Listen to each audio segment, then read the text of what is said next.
Real Madrid. Kalau kita ngomongin nama ini, rasanya udah identik banget ya sama kemenangan, sama kemegahan. Nah, hari ini kita bakal bedah tuntas gimana sih ceritanya mereka bisa jadi, ya bisa dibilang klub sepak bola terbesar di planet ini. Soalnya mereka ini bukan cuma klub bola biasa loh, mereka itu raksasa finansial. Serius deh. Secara konsisten, mereka selalu ada di puncak daftar klub paling berharga dan punya pendapatan tertinggi. Jadi ini bukan cuma soal kekuatan di lapangan, tapi juga di panggung bisnis global. Dan ini dia angkanya. Angka yang benar-benar jadi jati diri mereka. 15. Ya, 15 gelar Liga Champions UEFA. Paling banyak sepanjang sejarah. Gila kan? Oke, jadi pertanyaannya gimana caranya klub yang berdiri tahun 1902 ini bisa jadi bangsawan di olahraga paling populer sedunia? Nah, yuk kita gali lebih dalam fondasinya. Semuanya itu dimulai dari fondasi mereka. Identitas klub ini tuh udah dibentuk puluhan tahun lalu. Dan dasarnya apa?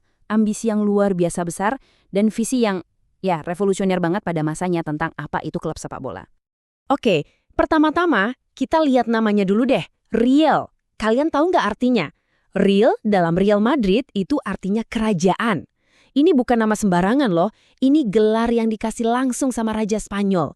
Jadi, dari awal banget, standar kemegahannya itu udah disetel tinggi. Tapi, identitas modern klub ini itu benar-benar dibentuk oleh satu orang. Namanya Santiago Bernabeu. Dia jadi presiden selama 35 tahun. Coba bayangin, dia yang bangun stadion raksasa, dia yang pertama kali punya ide buat rekrut pemain-pemain bintang dari seluruh dunia, dan dia juga salah satu otak di balik lahirnya Piala Eropa. Turnamen yang dia ujung-ujungnya didominasi habis sama timnya. Nah, ini poin pentingnya. Kesuksesan di awal-awal itu ngebentuk semacam DNA di dalam klub. DNA ambisi yang gak pernah padam. Jadi buat Real Madrid, menang itu bukan lagi cuma target, tapi udah jadi standar. Ekspektasi. Oke, sekarang kita lompat ke era yang lebih modern. Kita lihat gimana fondasi tadi dikembangin lagi. Kali ini dengan sebuah filosofi yang benar-benar bawa strategi bintang-bintang mereka ke level selanjutnya.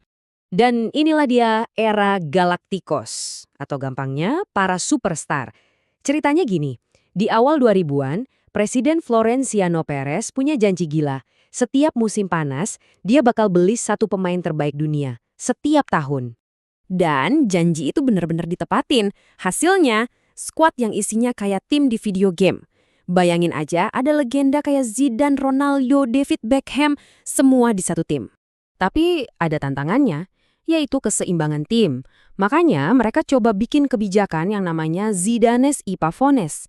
Idenya sih bagus, gabungin superstar yang dibeli mahal si Zidanes dengan pemain-pemain jagoan dari akademi mereka sendiri, para Pavones.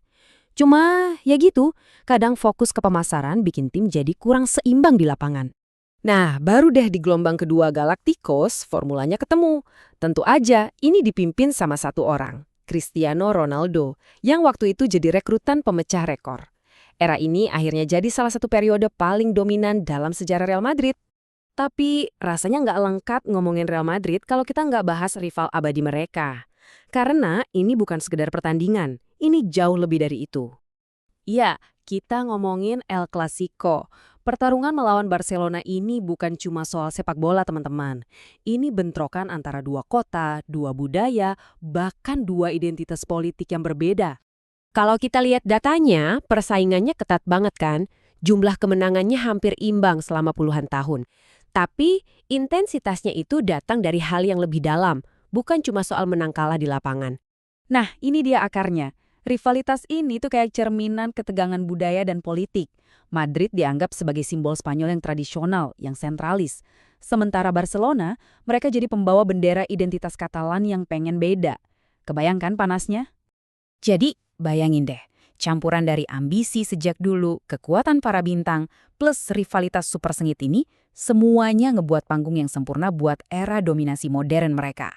Dan puncaknya dimulai di sini. Setelah nunggu 12 tahun, lama banget itu, obsesi klub buat dapat gelar Eropa ke-10 akhirnya kesampaian juga di tahun 2014.